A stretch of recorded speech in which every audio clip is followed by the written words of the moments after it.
હું ડૉક્ટર સંજય કુમાર એમ ચૌહાણ, અધિક્ષક Shri sub district hospital Idar. આજ રોજ અત્રેની હોસ્પિટલ ઈડર ખાતે ઇમરજન્સી વિભાગમાં લાલોડા ગામના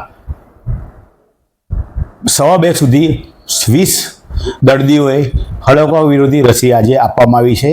એમને પૂછતા મંગળવારના રોજ ભેંસને કૂતરું કરડ્યું હતું અને એ ભેંસ દૂધ ગામના લોકોએ પીધેલ હતું અને એ લોકો આજે જાણવા મળ્યું અને ભેંસ આજે સવારે મરી ગઈ હતી.